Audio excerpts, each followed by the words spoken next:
성공예감 별책 프로!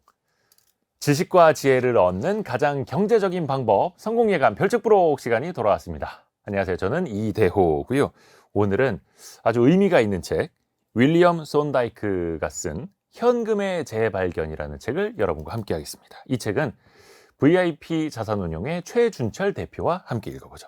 어서 오세요. 네, 반갑습니다. 안녕하세요. 제가 사실 이 현금의 재발견이라는 책은 최준철 대표님에게 간곡히 특별히 부탁을 드렸습니다. 꼭 이 책을 좀 다뤄달라, 별책 프로에서. 그때 굉장히 얘기하셨죠. 유튜브에 검색을 해서 현금의 재발견 이러면 옆에 이제 연관 검색어로 최준철 이렇게 뜨긴 뜨는데. 예. 그걸 보고 이제 연락을 주셨죠. 근데 영상이 없어요. 네. 사실 또 이유가 있습니다. 예. 이 현금의 재발견이라는 책이 또 최 대표님한테 굉장히 큰 의미가 있는 책이기도 하죠. 네. 이게 좀 스토리가 있는데요. 예. 제가 2014년에 그 버크셔 주총을 가기 위해서 이제 오마하로 가기 전에 뉴욕을 잠깐 들렀다 갔습니다. 그래서 뉴욕에 있는 그 가치 투자 펀드 매니저들을 쭉 이제 한 바퀴 쫙 돌고 그다음에 오마하로 넘어갔거든요. 예. 그 중에 이제 한 곳이 저희하고 교류도 좀 오래 했고 뭐 버핏의 후계자로까지 거론이 됐던 되게 대가가 한 분 계시는데 네. 그분 사무실에 방문을 했을 때 얘기가 다 끝나고 나서 책장으로 가시더니 그 책장에 어떤 한 권의 한 책이 가득 있는 거예요. 그 중에 하나를 꺼내가지고 저한테 이렇게 전달을. 같은 책이요? 네. 같은 책이 책장에 가득 있었다고요? 예. 한마디로 이제 이 책이, 이게 원서죠. 원서로 된 이 책이 그 책장에 가득 있는 거예요. 그래서 하나를 뽑더니 저한테 주면서 나도 한국에 오래 투자를 했지만 한국의 경영자들이 이 책을 꼭 봐야 될 것 같다. 그래서 네가 이 책을 들고 들어가서 많이 보급시키고 경영자들한테 권해주면 좋겠다. 라고 간곡히 부탁을 해서 제가 마치 그 옛날에 그 경전 같은 걸 이렇게 들고 한국에 돌아오는 것처럼 제가 그걸 이제 품고 거기서 어떤 책이길래 이렇게까지 이분이 얘기를 하나 해서 이제 비행기 안에서 원서를 이제 읽어봤거든요. 그러면서 정말 많은 깨우침이 있었고 그분의 부탁 때문이 아니라 진짜 이 책은 진심으로 한국에서 많이 알려져야 돼 라고 생각해서 이 책을 많이 알리고 다녔었죠. 현금의 재발견이 한국어판으로 나오기 전에.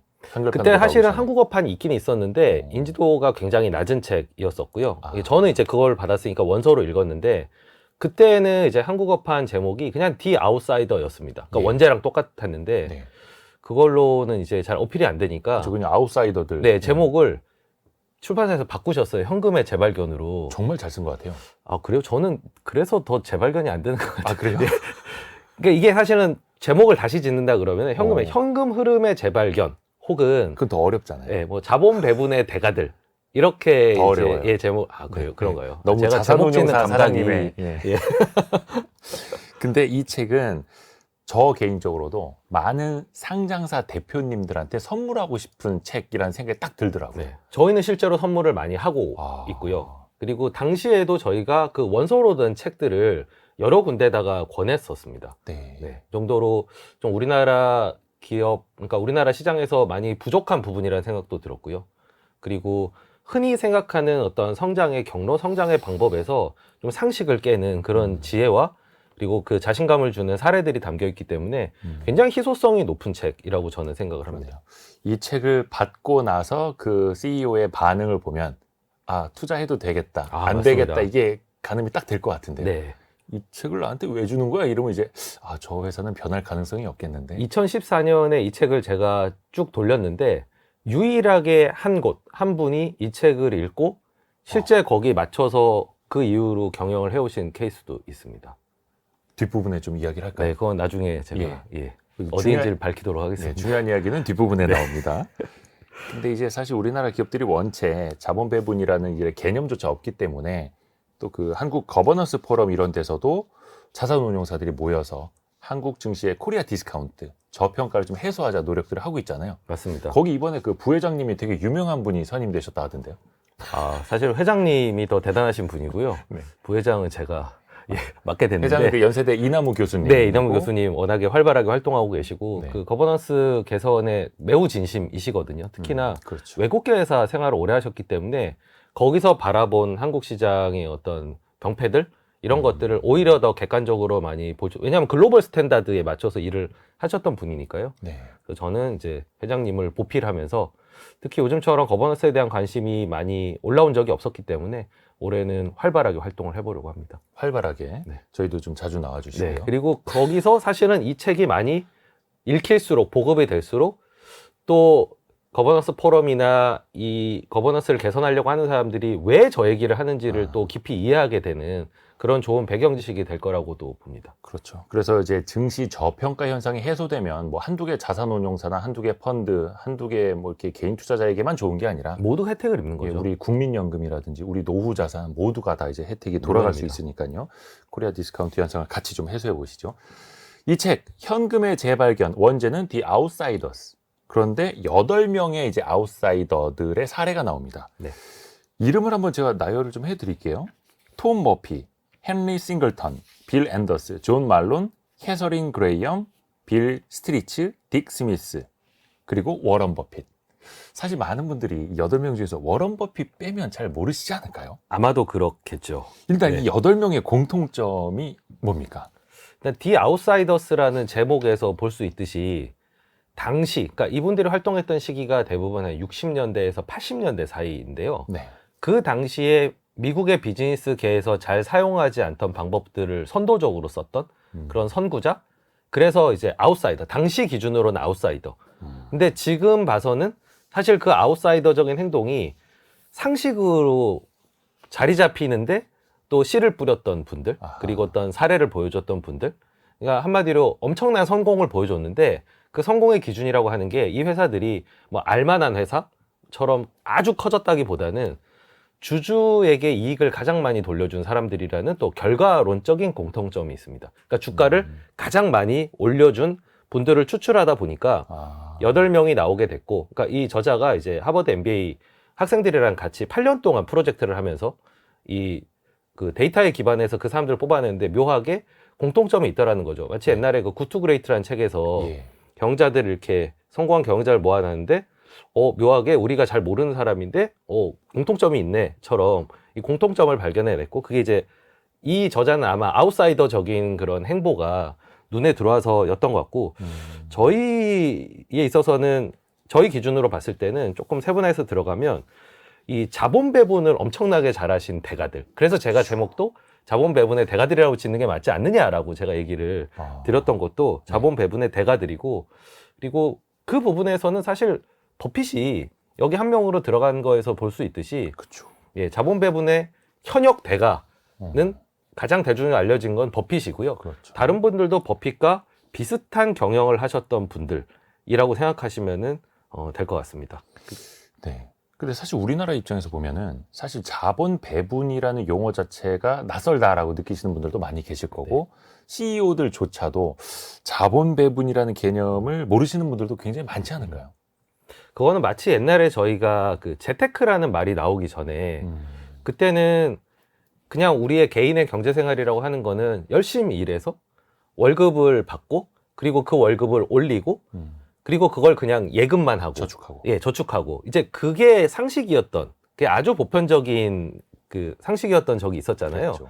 그런데 이제 시대가 바뀌면서 이제 재테크란 말이 등장하고, 버는 것만큼이나 번 돈을 잘 투자해야 되는 게 중요하다는 패러다임 전환 하에 우리가 현재 이런 방송도 보고, 그리고 재테크 관련된 지식을 저희가 그렇죠. 취득을 하는 거잖아요. 네. 마찬가지로 비즈니스계도 비슷했다는 겁니다. 과거에는 미국도 그냥 많이 벌고, 그리고 규모를 키우고, 그게 이제 성장이라고 생각을 했었는데, 알고 보니 자본 배분이라고 하는, 그러니까 번 돈을 어떻게 다시 배치하느냐에 따라서 미래가 달라질 수 있는, 마치 똑같은 연봉을 받더라도 어디에 투자했느냐, 예를 들어 어떤 부동산에 투자했느냐, 어떤 주식에 투자했느냐, 혹은 내 개인에게 어떤 투자를 했느냐에 따라서 미래가 달라지는 것처럼 기업도 마찬가지로 자본 배분에 따라서 미래가 달라질 수 있다는 거고요. 다만 이제 기업의 자본 배분은 개인보다는 조금 더 가짓수가 많습니다. 뭐 첫 번째로 자본 배분 생각해 볼 수 있는 거는 자기 회사에 투자를 계속 하는 거죠. 자기 사업에 투자를 하는 겁니다. 뭐 이렇게 라디오 방송이다라고 하면 카메라 더 사고, 네. 뭐 이제 음향 장비, 음향 장비 투자하고. 사고, 투자하고, 또 퀄리티를 높이고, 그래서 네. 더 많은 청취자를 모으고, 이게 우리가 일반적으로 생각하는 기업들은 이런 자본 배분을 합니다라고 했을 때 가장 이해하기 쉬운 부분이고요. 네. 또 하나는 부채를 상환하는 겁니다. 부채를 가지고 사업을 하고 있다면은 뭐 지금처럼 고금리일 때, 혹은 투자할 때가 마땅치 않을 때는 뭐 어느 정도 장비를 다 갖췄다고 생각하면 부채를 상환하는 거죠. 그것도 일종의 자본 배분이고요. 좀 더 적극적인 의미의 자본 배분은 기업 인수가 있습니다. 네. 뭐 라디오 방송국이면 다른 라디오 방송국을 인수하는. 인수해서 더 사들이고, 그래서 거기서 나오는 현금을 가지고 또 스튜디오를 또 사고, 이런 식의 방식이 있을 거고요. 그리고 주주적인 관점에서 봤을 때는, 그러니까 번 돈을 이 유보해서 재투자하는 것도 있지만 주주들에게 돌려주는 방식인데, 여기는 두 가지가 있습니다. 하나는 배당이고요. 뭐 이건 다 아시니까 설명 안 하겠습니다. 두 번째는 자사주 매입입니다. 네. 그 두 가지로 자본을 배치를 할 수 있고, 그거를 가장 최적화해서 기가 막히게 하셨던 분들 8명이 이 책에 소개된 분들, 자본 배분의 대가들인 거죠. 워런 버핏 스스로도 사실은 본인이 이제 투자 전문가라기보다는 자본 배분, 자본 배치 전문가다라고 또 맞습니다. 이야기를 하지 않습니까? 그 의미가 있는 거고요. 잠깐 이야기를 좀 해주셨습니다만 우리가 키워드를 하나씩 열어가면서 그러면 자본 배분이 무엇인지 하나씩 한번 배워보죠. 첫 번째 키워드, 인수와 매각. 인수와 매각. 우리 흔히 뭐 인수합병, M&A 이야기 많이 하는데 인수와 합병이 아니라 인수와 매각입니다. 필요할 때는 비싼 돈 들여서도 사고, 필요 없어지면 가차없이 팔고, 이걸 또 많이 했던 분들이 이 책 안에 있죠. 맞습니다. 보통 우리가 그 경영자들 하면은 이 손익계산서를 만드는 사람들, 매출을 일으키고 이제 비용을 제해서 이익을 만들고 이런 거에 초점을 많이 맞추는데, 실제로 주주들은 경영을 최고 경영자에게 맡겼다는 건 그분에게 대차대조표도 맡겼다라는 거. 그러니까 자산의 운용까지도 맡긴 셈인 겁니다. 그렇죠. 돈을 버는 것도 있지만 그 번 돈 혹은 갖고 있는 돈을 어떻게 잘 운용하는가에 대한 기대감. 펀드 매니저까지는 아니지만 그것도 넓게 보면 경영의 일환인 것이거든요. 저 경영 매니저죠. 네. 예.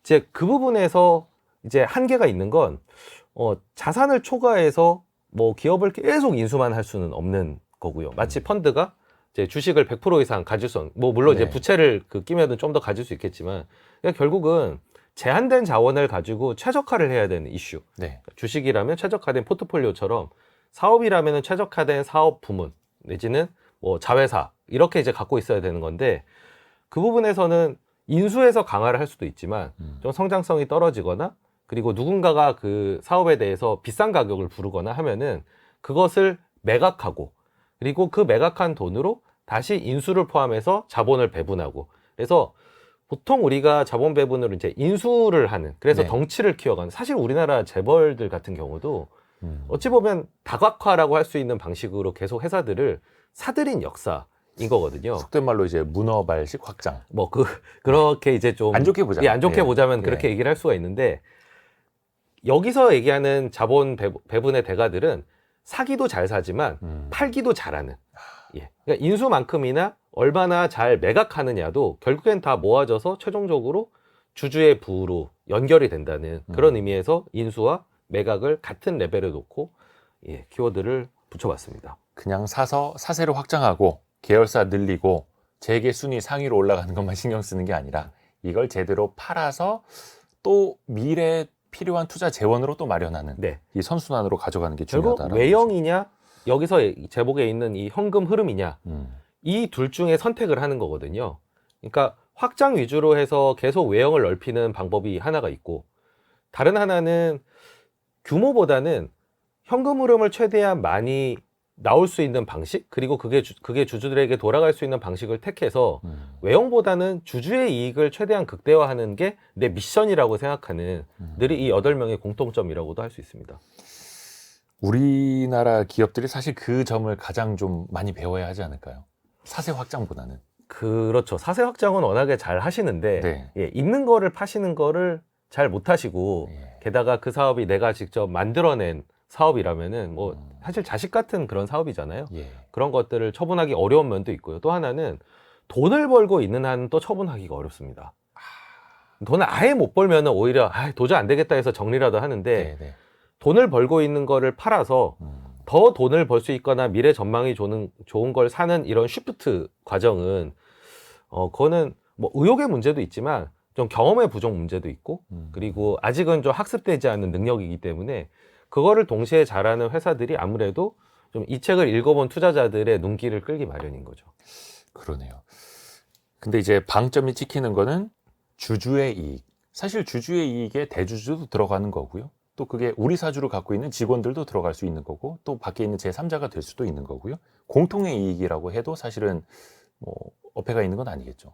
그렇죠. 그런데 뭐 어쨌든 여기서는 조금 더 주주 중심의 경영을 하시는 분들 네. 예, 일하는 그러니까 약간은 그런 데 대한 거부감이 있을 수는 있습니다. 그 회사를 이루는 데는 뭐 직원도 있고 뭐 여러 가지 그 주체들이 있는데 너무 주주 편향된 거 아니냐라는 좀 비판이 있을 수는 있는데 그만큼 반대로 너무 주주에 대한 의식이 떨어지기 때문에 그렇게 해서라도 좀 균형을 맞출 다른 건 잘하고 계시기 때문에 네. 균형을 좀 맞춘다는 차원에서 이런 사례들을 좀 접하시면 좋겠고 네.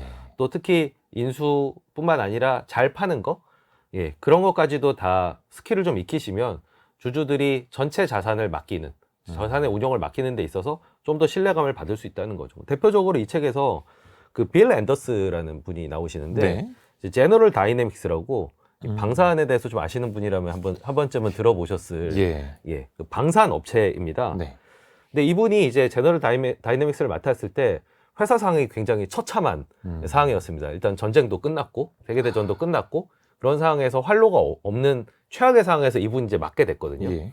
그러면서 이분이 했던 게 비핵심 사업들을 쫙 처분을 했습니다. 네. 그리고 그것들을 일부 주주들에게 좀 돌려주기도 하고 배당 형태로 돌려주기도 하고 그리고 그 현금을 최대한 모아가지고 그걸로 다른 기업들을 인수 여기서 몇 가지 기준이 들어갑니다. 내가 뭐 잘할 수 있는가 그리고 가격이 적당한가 미래 전망이 좋은가 이런 어떤 자기만의 기준을 가지고 인수를 해서 그래서 뭐 세스나 항공이라든지 뭐 미사일 체계라든지 이런 것들을 이제 매각을 한 다음에 네. 그다음에 좀 더 본인이 생각하기에 좀 집중할 수 있고 유망한 그런 사업들 뭐 예를 들면 뭐 군사 정보 관련된 뭐 시스템이라든지 이런 식으로 이제 사업을 변모해 나가면서 그 회사의 가치를 굉장히 크게 키웠던 심지어는 이제 버핏도 이 회사에 투자를 했거든요. 그러니까 버핏이 뭐 방산 사업이 좋다기보다는 이분의 방식이 마음에 들었던 거죠. 이분의 자본 배분의 방식이 마음에 들었던 거죠.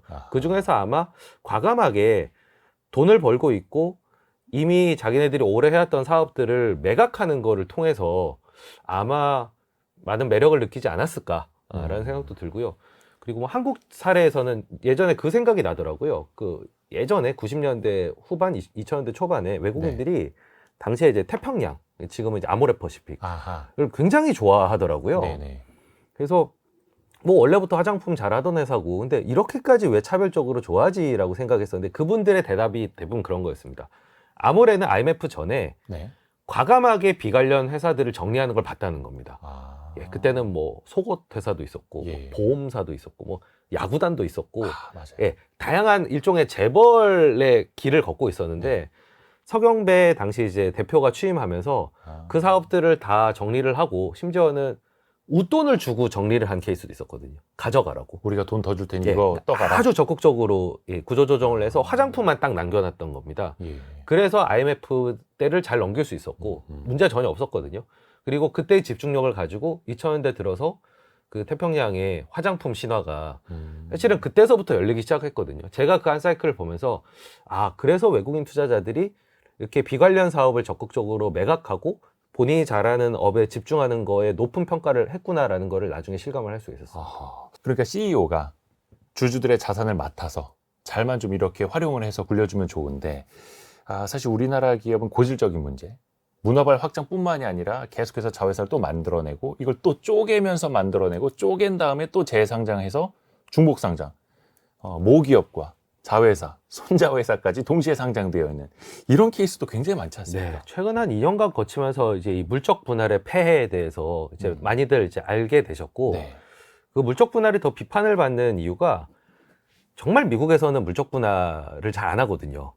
거의 들어보기도 힘들지 네, 않을까요? 대신 분할은 합니다. 근데 어떤 방식으로 하냐면 인적 분할을 합니다. 옆으로 쪼개는 거죠? 네, 예. 그러니까 예를 들면 뭐 LG화학이다라고 하면은 LG화학 밑으로 엔소를 만드는 게 아니라 배터리 부분을 옆으로 빼서 원래 LG화학의 주주들이 동일한 비율로 이 배터리 사업을 가질 수 있게끔 그렇죠. 예, 그거를 이제 미국에서는 스탠다드라고 하는데 그게 스탠다드가 된 이유가 바로 이분들이 이 책에 나오는 분들이 그런 인적 분할의 방식을 기가 막히게 보여줬고 그게 결국은 주주가치 증진에 매우 큰 도움이 되는 의사결정으로 대부분 남았다는 겁니다.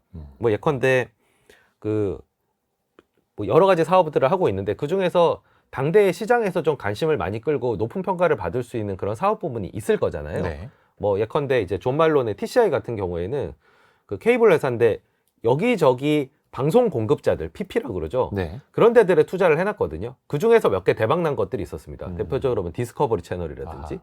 그리고 뭐 QVC, 그 BET라고 이제 그 흑인들이 주로 보는 엔터테인먼트 채널이 있는데 그런 것들이 이제 인기를 끄니까 이거를 인적 분할로 떼가지고 기존 주주들이 이 사업을 통해서 더 많은 쪼개기를 통해서 오히려 더 많은 그 주주의 부의 증진이 일어나도록 하고 그러면서 회사가 더 잘 된 게 더 그 사업에 집중화되고 그리고 그 본사의 어떤 의사결정이 분권화되면서 더 그 사업이 잘 됐습니다. 결국에는. 아하. 그러니까 다 같이 있어서 어떻게 보면 좀 그 안에도 우선순위가 있잖아요. 그 우선순위에서 떨어지거나 아니면 너무 작아서 신경을 이제 CEO들이 안 쓰거나 하는 게 아니라 그걸 정말 책임질 수 있는 사람이 나가서 진정한 이제 분권화를 이루게 된 거죠.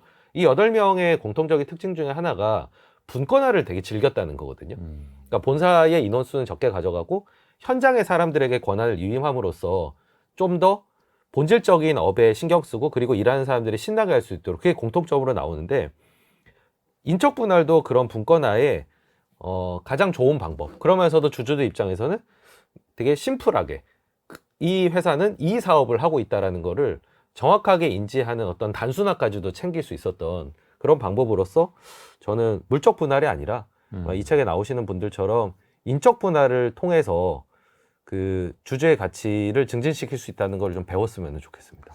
사실 우리나라 이제 물적 분할 같은 경우에는 대부분 알짜 자회사를 100% 자회사로 떼내고 이걸 별도로 이제 상장을 시키면 이 모기업의 지분을 갖고 있었던 즉 회장님의 지분율이 희석되지 않도록 예, 그런 선택을 하는 케이스가 뭐 LG화학, LG에너지솔루션 통해서도 이제 많은 분들이 보셨을 테고 지배권에 대한 집착이냐 네. 아니면 주주 이익을 극대화하고자 함이냐의 전체 주주. 예, 전체 주주의 뭐 그 부를 증진시키려고 하느냐에 따른 어떤 목적에 따라서 네. 예, 선택을 한 결과인 거죠. 근데 이제 미국은 전체 주주를 위하는 게 스탠다드이고 우리나라는 회장님의 이익을 위하는 게 이제 스탠다드였는데 바뀌어야죠. 예, 바뀌어야죠. 바뀌어야죠. 자, 다음 키워드도 들어보시죠. 다음 키워드. 자사주. 많은 분들이 자사주라는 걸 한 번씩은 들어보셨을 텐데 회사 돈으로 자기 회사 돈으로 자기 회사 주식을 자기 회사가 보유하는 걸 이제 자사주라고 하죠. 그러면 자사주를 어떻게 주주 가치를 높이는 데 활용을 할 수 있는 걸까요? 일단 뭐 자사주 매입의 효과에 대해서는 이제는 좀 명백한 것 같습니다. 기업들이 하느냐 안 하느냐의 문제지. 네. 예, 거기까지는 뭐 많은 이제 요구사항들이 나오면서 이번에도 보면 정부 안 중에 자사주 매입, 뭐 소각 의무화, 뭐 이런 얘기가 잠깐 이제 나오는 것 같은데 이제 막 뭐 검토할까 네, 말까 하는 그런 중인데 단계. 그런 네. 얘기가 나올 수 있다는 것만 해도 사실 뭐 10년 전, 20년 전과 비교해 보면은 정말 많이 발전을 한 그렇죠, 거긴 그렇죠. 하거든요. 그래서 예. 자사주 효과에 대해서는 좀 명백한데 기본 개념만 잠깐 또 네. 얘기를 드리면 예컨대 어떤 100억짜리 건물을 주주 3명이서 가지고 있어요. 33.3%씩 갖고 네. 있다고 한번 해보죠. 네. 근데 이 33.3% 가진 한 분이 8, 90대요. 근데 마침 이 건물을 운영하는 법인에 그걸 사줄 돈이 있어요. 네. 그래서 100억 가치를 기준으로 해서 33억 3천만 원을 주고 그 주식을 샀습니다. 회사 돈으로? 예, 그러고 소각을 시켜버렸어요. 없앤다. 예, 그러면은 남아있는 두 주주들은 33.3%에서 지분이 각각 50%씩이 되는 거죠. 그렇죠. 네. 근데 내가 들어간 돈은 없어요. 주주들이 더 돈을 투입했던 건 아니고 없죠. 그 건물을 갖고 있는 법인이 갖고 있는 돈을 이용해서 그 지분을 이제 없애버리는 겁니다. 근데 50% 가다가 이 가치가 2배로 올랐어요. 네. 200억이 됐습니다.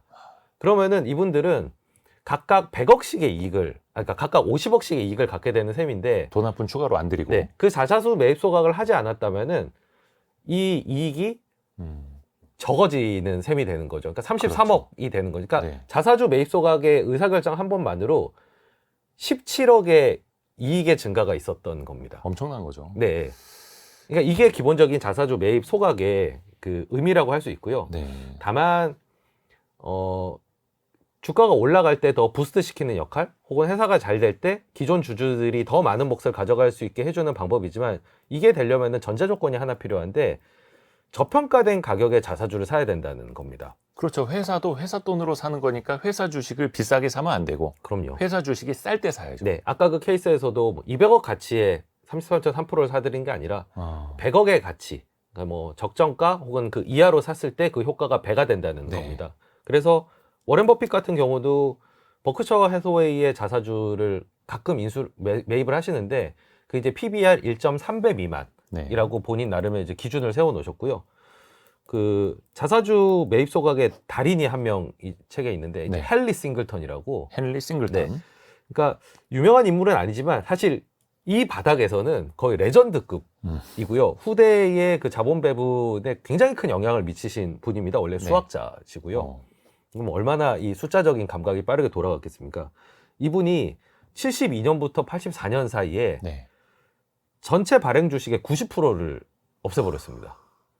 거의 시장에 존재하는 90%의 주식을 회사 돈으로 사서 네. 소각해버렸다. 그런데 그게 대부분은 PER 8배 미만에서 액션을 취하신 그게 나름의 본인의 기준이었던 거죠. 내 회사는 PER 8배 미만이 저평가야. 그래서 그때만 사들인 겁니다. 주가 수익 비율 8배 정도면 너무 싸다. 네, 차라리 회사 돈으로 주식을 사서 그렇죠. 지워버리자. 네, 다른 회사에 투자를 하느니 이게 더 남는 장사다라고 생각해서 네. 물론 이제 주주 중심적인 사고인 거죠. 그렇죠. 그래서 저평가될 때마다 꾸준히 없애서 결과적으로는 90%를 없애서 결국 이게 나중에 최종적으로 주주들이 손에 쥐는 이 한 주당 가치를 극대화를 시켜준 거죠. 그렇죠. 그러니까 분모가 되는 주식 수가 계속해서 줄어드니 남아있는 주식의 가치는 계속해서 올라가는 거죠. 네.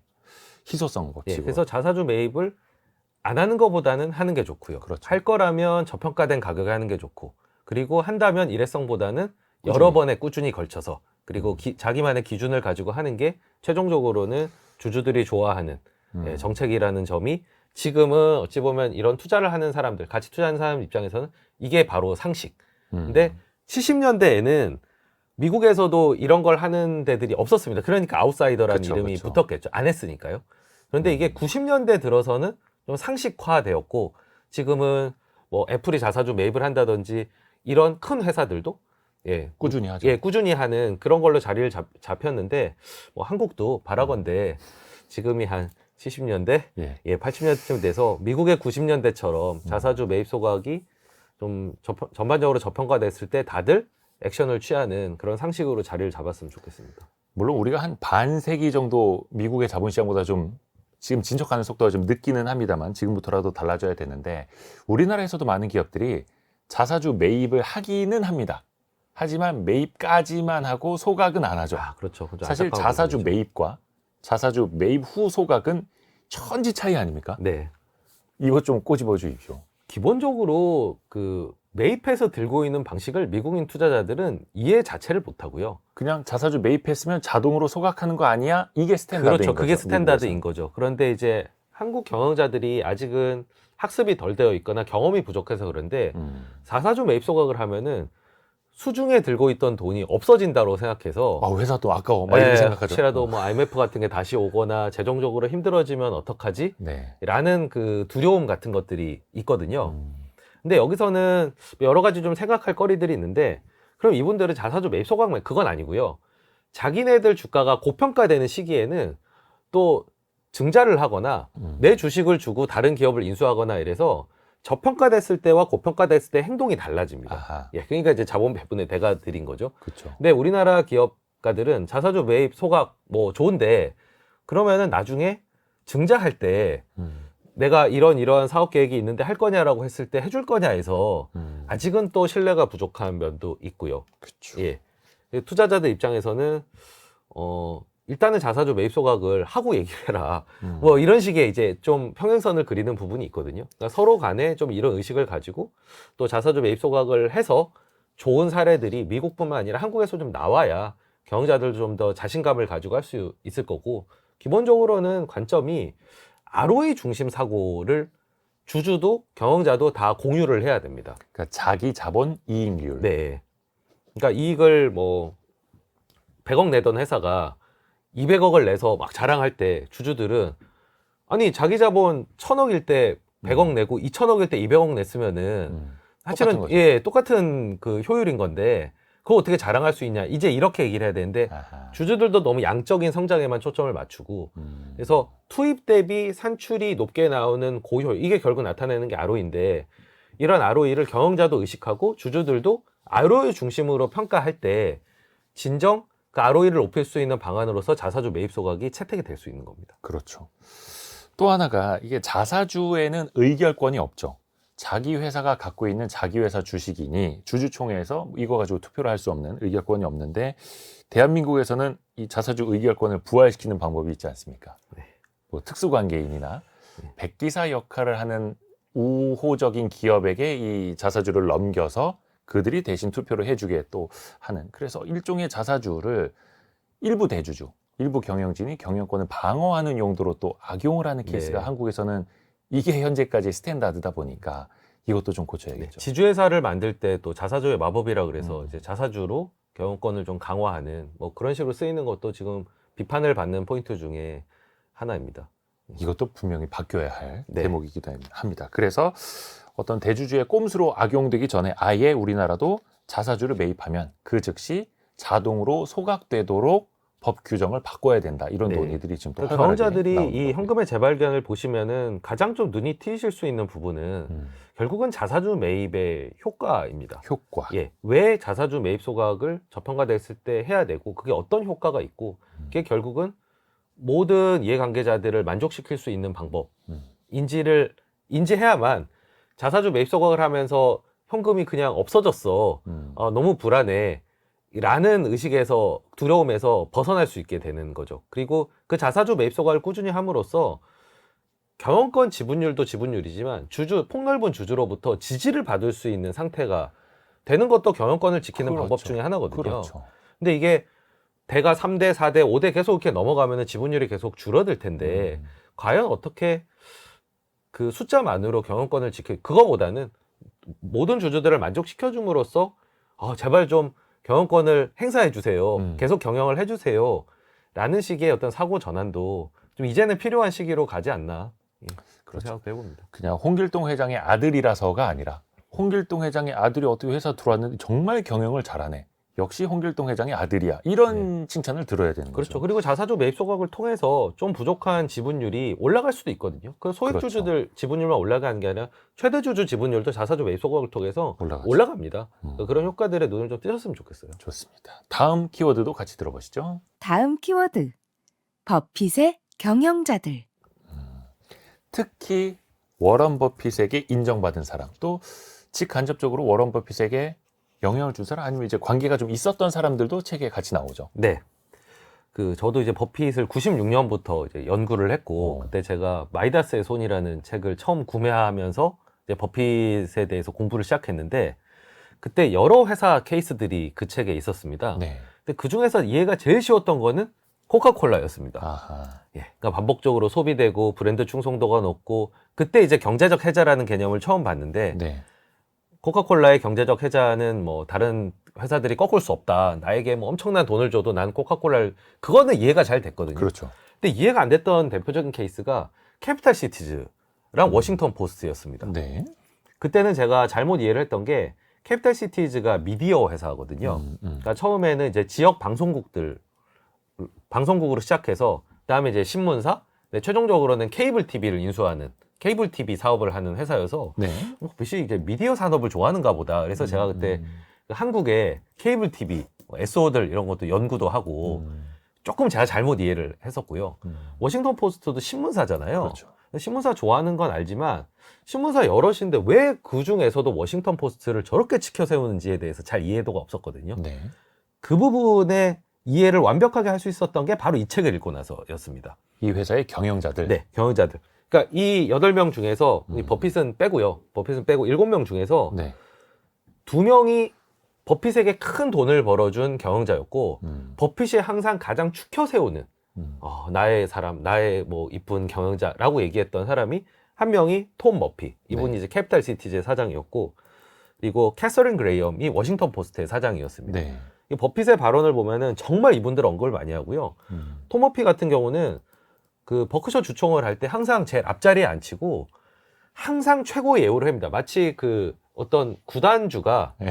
마치 그 옛날에 뭐 선동열 선수나 최동원 선수를 얘기하는 것 같은 네네네. 그런 식의 발언을 계속 하거든요. 아, 항상의 마음속 MVP. 그러니까 버피 평생에 있어서 정말 최고의 경영자였던 것 같아요. 이 톰 머피라고 하는 분이.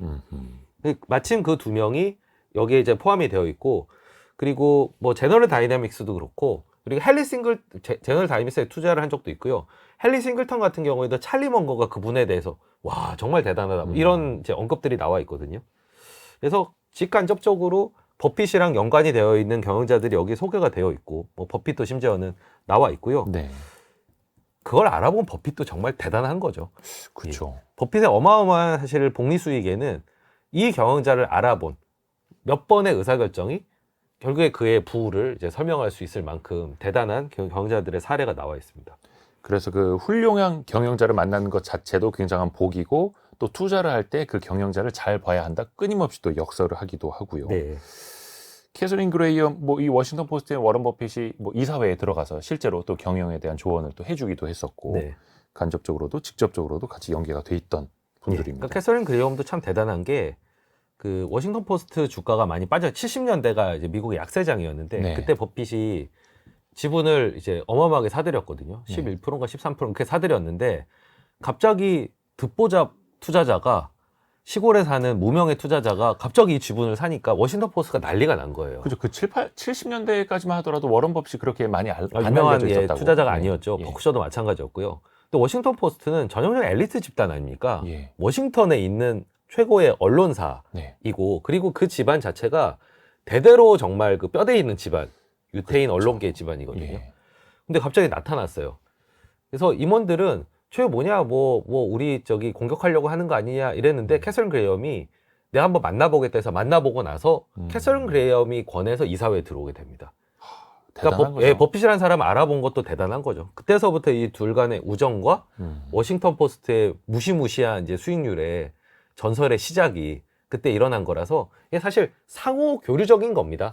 서로가 서로를 알아본. 그렇죠. 알아본. 예. 근데 우리나라에서는 이제 특정 인물이나 특정 자산운용사가 지분을 많이 사서 모은다 그러면 이제 일단 적대시하죠. 네. 쟤네 왜 저래? 우리 회사 뺏어가려는 거 아니야? 뭐 이런 거 서로 막 소송 걸고. 그렇죠. 그러니까 결국 그 케미가 잘 맞았던 거고요. 결국 이때의 경험이 나중에 이제 스티브 잡스 사후에 애플은 안 될 거다 이런 와중에도 아하. 팀 쿡이라는 사람을 팀 쿡이 여기서 얘기하는 경영자들이랑 또 굉장히 유사한 속성을 좀 가지고 있거든요. 그렇죠. 예. 근데 팀 쿡을 알아본 것도 버핏의 당시의 그런 경험 이런 것들이 투영된 결과라고도 뭐 현재에서는 또 해석할 수 있겠습니다. 사실 이 현금의 재발견, The Outsiders라는 책이 최근에 나왔으면 분명히 팀 쿡이 들어갔지 않았을까요? 아마 그랬을 겁니다. 그렇죠. 네. 또 한 명 꼭 집어야 될 경영자가 있을까요? 존 말론이라는 그 인물이 여기 나오는데요. 네. 이번 이제 TCI라는 케이블 TV 이것도 이제 캐피탈 시티즈랑 비슷한 그런 네. 사업을 하는 곳인데 제가 예전에 그 버핏의 캐피탈 시티즈 사례를 잘 이해를 못했던 것처럼 네. 제가 예전에 그 가치 투자는 옳다에서 얘기를 했던 것 같은데 네. 제가 그 해외 가치 투자자들의 포트폴리오를 예전에 많이 봤었습니다. 네. 근데 그걸 보고 있으면 항상 리버티라는 단어가 붙어 있는 회사들을 공통적으로 많이 갖고 있는 거예요. 뭐 자유. 예, 그러니까 회사 이름인데 뭐 네. 리버티 미디어, 뭐 리버티 포뮬러 이런 네. 것들이 되게 많더라고요. 네. 그래서 이게 무슨 일이지? 음. 라고 이제 의문을 가지고 있었는데 그게 나중에 알고 보니까 리버티라고 붙은 회사들은 다 존 말론이 하는 회사들입니다. 그러니까 이 가치 계열사가 투자자들이 그렇게 많았던 거예요? 예. 그러니까 계속 존 말론은 TCI로 시작해서 회사들을 인적 분할로 쪼개고 이러면서 리버티라고 하는 회사 되게 많은 거죠. 그게 물적 분할로 많은 게 아니라 사실 인적 분할의 형태로서 많이 아하. 생겼던 건데 네. 가치 투자자들이 얼마나 이 존 말론을 존경하고 쫓아다녔으면 리버티 붙으면은 그냥 거의 아무 따를 한 거죠. 존 말론이야. 예, 존 이거 사야 말론. 돼. 예. 어. 근데 그가 이제 보여준 기술이라고 하는 게 사실 톰 머피랑 비슷한데요. 이 두 사람이 그걸 합니다. 케이블 TV를 인수를 해요. 네. 그러고 비용을 극한으로 줄여요. 그래서 현금 흐름을 늘립니다. 늘린 현금 흐름으로 또 케이블 TV를 사요. 그리고 또 현금을 늘면 또 사고 그러다가 자기 주식이 저평가가 되면은 자사주를 또 사요. 때로는 부채를 빌려다가 삽니다. 계속 그거를 반복을 하면서 어마어마한 수익을 만들어준 뭐 토모피 같은 경우에는 재임 기간 동안 200배 주가를 200배로 올렸거든요. 네. 버핏의 그 상당 부분을 이제 가져간 셈이고 어. 좋은 말로도 마찬가지로 이 사람의 자본 배분 능력을 신뢰했던 가치 투자자들에게 굉장히 큰 돈을 돌려준 어찌 보면은 톰 모피는 사실 저하고 동시대는 아니고 저는 이제 투자를 하는 동안 존 말론의 활약상은 많이 지켜봤거든요. 최근에는 이제 F1 포뮬러 1이라고 자동차 경기 네네네. 그것도 인수를 해서 지금도 하고 있거든요. 리버티 포뮬러 1이라는 회사로 상장이 되어 있습니다. 그래서 저한테는 오히려 어찌 보면 더 와닿는 케이스라고 좀 볼 수가 있겠고요. 사실 톰 모피는 그냥 책으로서만 자료로서만 봤던 정말 버핏이 인정하는 육각형 인재구나. 대표적으로 이분이 이제 그 잘하신 거는 일단 뭐 주주 의식도 굉장히 뛰어나고 네. 그리고 비용 관리에도 굉장히 철저하시고 그리고 열정도 있고 무엇보다도 성품이 또 굉장히 좋았다라고 합니다. 그리고 사람을 알아보는 안목도 있었고 그래서 가끔 어떤 책을 읽다 보면은 이분의 일화가 툭 튀어나오는 경우가 있거든요. 대표적으로 밥 아이거가 쓴 디즈니만이 하는 것이라는 예. 책을 보면은 이 톰 머피하고 일화가 나와요. 그래서 이분이 나를 알아봐 주시고 전권을 주시고 필요할 때마다 따뜻하게 멘토링 해주시고 이런 내용들이 나오거든요. 그런 어떤 육각형 인재로서의 톰 머피가 존재한다면 사실은 좋은 말로는 조금 더 공격적인 그런 자본 배분가의 면모를 현재까지도 보여주고 있는 현역 레전드라고 볼 수가 있겠습니다. 레전드. 그러니까 사실 이분들이 주주 입장에서 보면은 내 돈을 믿고 맡겼을 때 절대 배신하지 않는 사람, 같이 성장을 또 이루어주는 사람, 그렇게 당연히 이제 꼽힌다라는 거고, 이런 사람들이 대한민국에 좀 많이 또 나와야 되는데. 맞습니다. 이런 마법 공식을 가지신 분이 많으시면 그만큼 저희가 믿고 투자할 수 있고 쉽게 투자할 수 있고 네. 성과도 어마어마할 텐데요. 나와야겠죠? 키워드를 한번 같이 들어보시죠. 다음 키워드. 한국판 아웃사이더. 현금의 재발견, 디 아웃사이더스. 과연 미국에만 이 아웃사이더들이 있느냐? 물론 이제 반세기 앞서 나간 사람들이긴 한데 한국에는 이렇게 그 자본 배분, 자본 배치 잘하는 경영자들 어디 없습니까? 그 서두에 궁금증을 남겼던 네. 그 제가 현금의 재발견을 돌렸을 때 네. 유일하게 그 책에 대해서 반응하고 학습했던 경영자 한 명 있었다라고. 예. 당시에 메리츠 증권의 대표였던 김용범 부회장, 김용범 부회장. 지금 메리츠 금융그룹의 부회장이죠. 네. 그러니까 사실상 오너는 아니고, 오너라는 표현 뭐 좀 안 좋긴 합니다만 최대 주주 아니고 네. 전문 경영. 전문 경영이죠. 네. 예. 뭐라고 반응하시던가요? 일단 공감한다. 그리고 이 사례들을 철저하게 연구해서 한국에서도 이런 사례를 한번 만들어 보고 싶다. 네. 그러니까 기본적으로는 이제 IB 출신이고 외국계 출신이시기 때문에 기본적으로 어떤 자본시장, 글로벌 스탠다드에 대한 이해도가 있었다라고 볼 수 있고요. 일단 그 관심으로 이 책을 진짜 임원들과 같이 독서 토론을 하고 그런 의식을 또 심어주기 위해서 또 노력을 하더라고요. 그게 굉장히 저한테는 인상적인 경험이었었고요. 그리고 이 책에서 얘기하는 이 경영자들의 그 공통적인 특성들이 있거든요. 그런 것들을 또 상당히 많이 엿볼 수가 있었습니다. 네. 대표적으로 이제 관행에 얽매이지 않는 혁신성. 그 당시에 이제 메리츠 증권이 그 여러 군데 퍼져 증권사 당연히 여러 지역에 지점을 많이 갖고 있어야 된다는 게 상식이었는데 관행이었는데 과감하게 점포를 줄여서 대형 거점 위주의 점포를 만든다든지 뭐 이런 혁신성을 볼 수가 있었고요. 그리고 이제 메리츠 화재에 부임을 해서도 사실은 이 분들도 대부분은 그 해당 업의 경험이 없었던 분들, 그래서 오히려 더 프레시한 생각을 할 수 있었던 분들이라고 볼 수 있는데 증권에서 성공을 하고 화재를 맡았을 때 말들이 되게 많았습니다. 보험 잘 모르는데.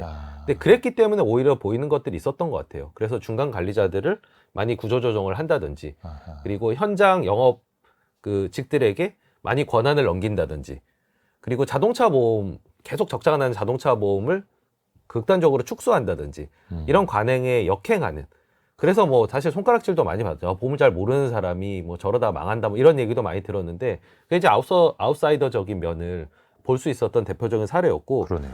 사실 최근에 메리츠 하면은 주주환원 정책을 가장 잘 펼치는 회사라는 잘하고 있죠. 주가도 사실은 계속해서 사상 최고치 가고 있고요. 그 브랜드가 아마 작년부터 해서 올해까지 좀 공고해지고 있는 것 같은데 그게 바로 이제 자사주 매입 소각을 꾸준하게 하고 있는.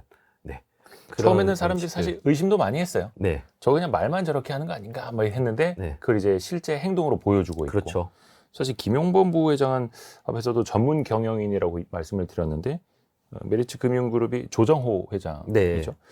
그 조정호 회장을 또 설득을 시켰고 네. 조정호 회장 역시 그걸 또 받아들인 네. 사실 그것도 대단한 일이죠. 그렇죠. 예, 우리나라 경제에서. 네. 그리고 뭐 여러 가지 인사라든지 뭐 그런 것들 이제 고루고루 이제 잘 하다 보니까 그것들이 이제 성과로 드러나고 있고 단지 근데 처음에는 아웃사이더적일 때는 사실은 공격을 많이 받습니다. 이분들도 마찬가지였었고요. 예. 예.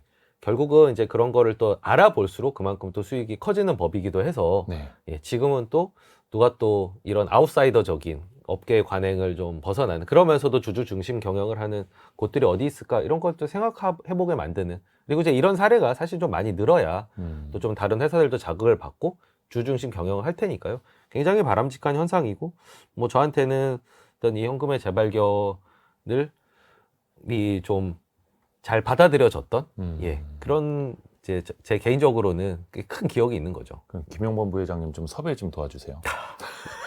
이게 또 언론에 안 나온다는 게 이제 연금의 재발견의 8인의 공통점 네. 그래도 일맥상통해서 비슷하게 또 또 다른 분은 어디 있을까요? 한국판 아웃사이더. 사실 지금은 좀 최근에 뭐 주가도 그렇고 중국 사업이 안 좋다 보니까 좀 퇴색되기는 했지만 예. 사실 한참 차석용 부회장님이 재임했을 때 LG생활건강 일도 빼놓기가 어려운데요. 그렇죠. 네, 현재 시점에 딱 그분의 재임 기간 중만 놓고 보면은 사실 어마어마한 상승을 했었고 그만큼 그 주당 순이익도 계속 개선이 됐었는데 그 방식이 이분도 이 책을 읽어보시지 않았나 싶을 정도로 되게 유사한 그 생활용품의 현금 흐름을 가지고 코카콜라 보틀링을 한국 코카콜라 보틀링을 인수해서 사업을 강화를 하고 화장품은 주로 겨울에 많이 팔리고 음료는 여름에 많이 팔리잖아요. 좀 네. 균형적인 사업 포트를 만들고 그리고 그걸 합리화해서 현금을 더 늘린 다음에 뭐 페이스샵이라든지 각종 이제 화장품 회사들, 생활용품 회사들을 인수하면서 이제 계속 키워 나갔던. 그래서 이제 그분의 취임 때부터 물러나실 때까지 함께했던 주주들은 우리나라에서 보기 드문 이 우상향 주가를 누릴 수 있었던 네. 예, 그런 케이스로서 LG생활건강을 들 수 있겠고 그때 외국인 투자자들이 저한테 LG생활건강 얘기를 참 많이 물어봤었습니다. 근데 저는 아모레퍼시픽을 당시에도 좋아했었기 때문에 네. 뭐 2010년 중반, 2014년 그때 저는 이제 외국에 나가서 아모레 얘기를 많이 했거든요. 서공배 네. 회장을 주목해야 된다 이랬는데 근데 LG생활건강을 이렇게 물어보더라고요. 아마 그 사람들은 LG생활건강의 방식이 현금의 재발견에 나오는 그런 분들의 사례와 가장 유사한 게 한국에서 일어나고 있다라고 생각해서 관심도 많았던 것 같아요. 혹시 대기업 말고 중견 기업에는 없습니까? 네, 중견기업 중에 많이 알려지진 않았지만 자사주 매입 소각의 상징과도 같은 가치 투자자들 사이에서 굉장히 유명한 회사가 있습니다. 미원그룹인데요. 그 조미료 미원 아니고 아, 거기랑은 상관없는. 예. 네. 이대호 대표님은 하시더라도 이제 네. 딱 아니 왜냐면 대부분이 아마 오해하실 거예요. 예, 회사 예. 이름만 여기 들으시면. 이제 대상이고요. 네. 여기 이제 미원그룹인데 스페셜티 케미칼을 하는 회사입니다. 여기는 이제 창업자인 김진팍 회장님은 그 종업원 지주제, 그러니까 종업원들이 주식을 많이 갖고 월급뿐만이 아니라 주식이 올라서 우리 임직원들이 부자가 되었으면 좋겠다라는 생각을 하셨던 것 같아요. 네. 그래서 여기는 직원들이 주식을 아주 많이 가지고 있습니다. 그렇죠. 네. 네.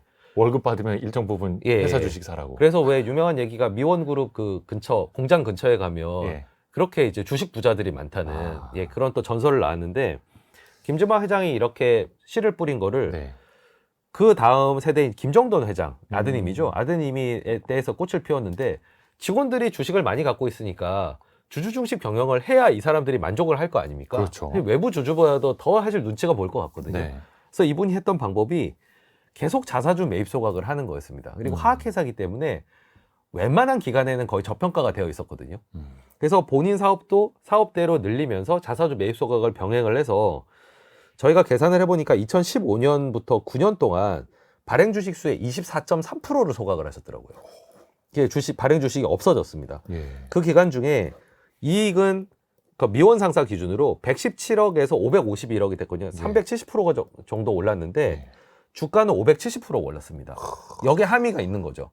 물론 순이익이 증가하는 거에 따라서 주가도 어느 정도 올랐겠지만 자사주 매입 소각이 있었기 때문에 순이익이 증가하는 속도보다 주가 상승 속도가 더 빨랐던 겁니다.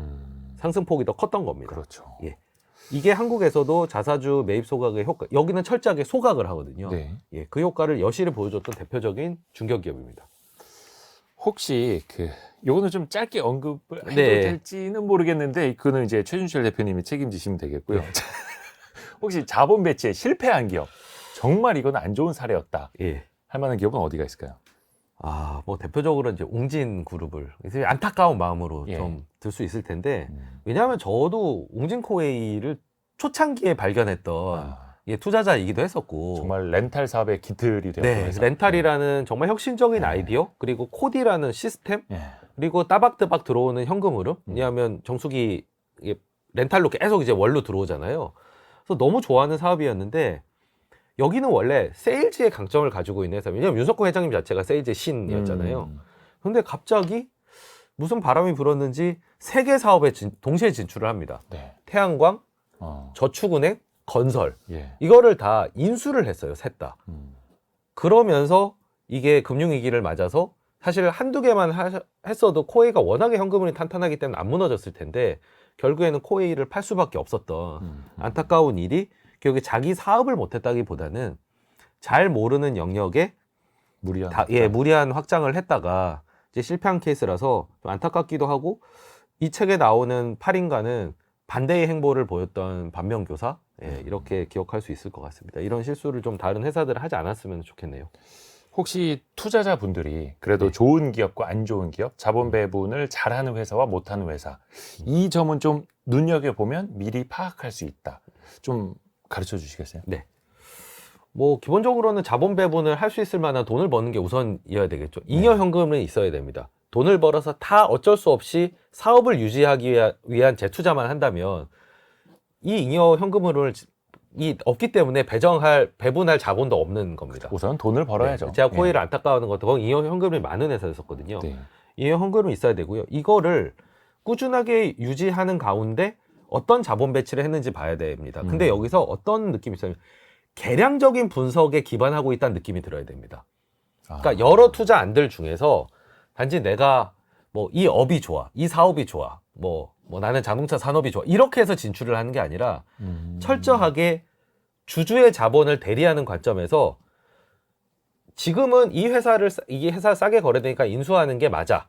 예를 들면 여기는 인수하면 ROE가 20%가 나오는데 지금 우리 주가가 좀 고평가돼 있어서 자사주를 사면 효과가 10%밖에 안 돼. 지금은 인수를 하자. 네. 그런데 이걸 인수하고 나서 회사 주가 많이 빠졌어요. 자사주 매입 효과가 크겠다면 자사주 매입을 한다든지. 이게 맥락 자체가 계량적 사고에 초점을 맞춘. 그러니까 여기 나오는 분들이 대부분은 계량적인 숫자적인 계산을 하거든요. 그럼 뭐 메리츠도 사실은 마찬가지입니다. 네. 계속 따져보고 투입대 산출을 따지면서 했던 의사결정의 기운이 느껴져야 됩니다. 그게 과거 기업 인수나 자사주 매입 이력이나 이런 것들을 통해서 보셔야 될 것 같고, 네. 그리고 그 경영자들이 좀 공통적인 특징들, 여기 나오는 분들 뭐 겸손하고, 그리고 좀 숫자적인 어떤 계량적인 사고를 하고, 네. 그리고 주주 중심적인 사고를 하고, 그리고 그 현금 흐름 같은 어떤 그 당시로서는 좀 혁신적인 그런 어떤 지표를 이용해서 의사결정을 하는, 그리고 좀 가치 투자자적인 면모들이 있습니다. 자산은 가급적이면은 쌀 때 산다. 네. 그리고 남이 비싸게 부르면은 팔 수도 있다. 이 역발상적인 어떤 행동을 하는 그런 공통적인 평가가 좀 있어야, 그 자질에 대한 그 느낌이 있어야 그렇죠. 우리가 이제 여기 나오는 분들과 유사한 한국의 경영자다라고 판단할 수가 있겠습니다. 그러니까 그 경영자도 그렇고 기업도 그렇고 사실 그 평판이라는 게 이력으로 나타나는 거고. 맞습니다. 또 우리가 그게 사람을 뽑을 때와 똑같은 거죠. 그렇죠. 뭐 면접만으로 다 알 수 없잖아요. 이력서를 보지 않습니까? 근데 그 이력서를 보는 데 있어서 이 현금의 재발견의 어떤 프레임을 가지면은 조금 더 자본 배분에 초점을 맞추어서 걸러낼 수 있다는 거죠. 우리가 그 최대 주주와 경영자의 이력을 보고 걸러내야 한다. 중요합니다. 더 중요한 심쿵 한방으로 정리해 보시죠. 오늘의 심쿵 한방. 현금의 재발견을 관통하는 핵심 구절. 한방에 정리합니다. 목표는 가장 긴 열차를 만드는 게 아니고 최소한의 연료만으로 목적지에 가장 먼저 도달하는 것이다. 의미심장한 멘트입니다. 톰 머피가 남긴 말입니다. 아, 톰 머피의 말. 네. 이걸 핵심 구절로 꼽아주신 이유는요? 여기 보면 이제 가장 긴 열차를 만든다. 이게 외형의 확대를 의미를 하는 겁니다. 네. 그래서 톰 머피는 내 목표는 외형 확대가 아니다.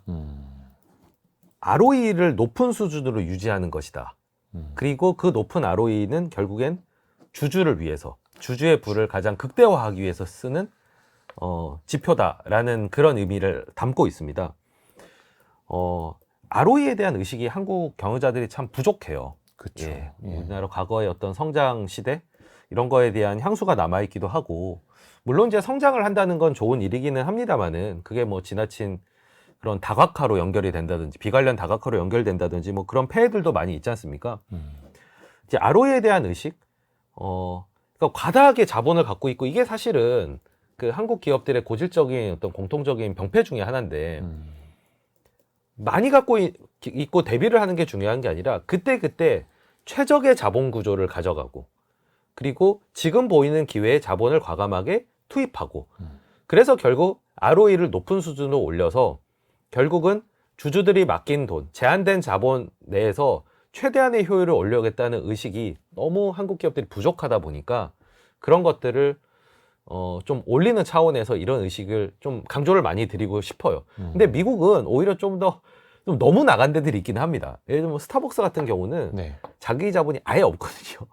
예, 그러니까 자본금이 거의 없는. 예, 자본이 다 자사주. 심지어는 담배 회사 같은 경우는 아예 네. 그냥 네거티브 캐피탈입니다. 그러니까 부채가 더 순 부채 상태. 현금이 아예 없고 계속 자사주를 사다 보니까, 물론 현금이 빵빵하긴 하지만, 물론 그래서 미국 예. 정치권 일각에서도 약간 그런 지적이 좀 나오긴 그런 나와요. 얘기가 있었죠. 예. 그러니까 특히 이제 코로나 때 이런 회사들이 버티지를 못했었으니까, 뭐 대표적으로 보잉 같은 회사들이 나오면서 여기에 대한 비판들이 좀 있었는데, 저희가 뭐 그 정도를 당장 하자는 건 아니고요. 지금 너무 한쪽으로 쏠려 있는 자본 효율에 대한 좀 안일한 태도, 이런 것들은 좀 더 미국의 어떤 글로벌 스탠다드 쪽으로 조금은 옮겨와야 네. 이게 주주들이 기대한 바를 어느 정도 충족시켜 줄 수 있기 때문에, 이 말을 경영자분들께서 좀 마음에 새겨 주셨으면, 한번 좀 곱씹어 봐 주셨으면 하는 마음에서 골라봤습니다.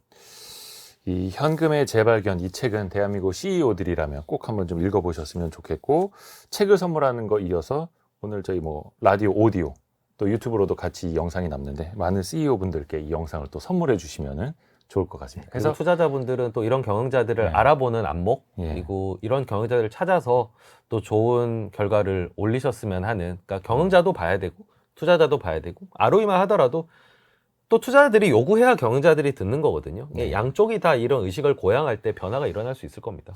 오늘 윌리엄 손다이크가 쓴 현금의 재발견이라는 책을 읽어봤습니다. VIP 자산운용 최준철 대표와 함께했고요. 좋은 책 소개해 주셔서 감사합니다. 네, 불러서 감사합니다. 고맙습니다. 자, 다음 주 저희 별책 부록은요, 윌리엄 번스타인이 쓴 부의 세계사라는 책을 같이 읽어보시죠. 프리즘 투자자문의 홍춘욱 대표와 함께합니다. 별의별 이야기를 책을 통해서 나누는 성공예감 별책 부록, 오늘 여기서 정리하고요. 다시 월요일 아침 9시 5분에 찾아뵙겠습니다. 성공예감은 오늘도 여러분을 응원합니다.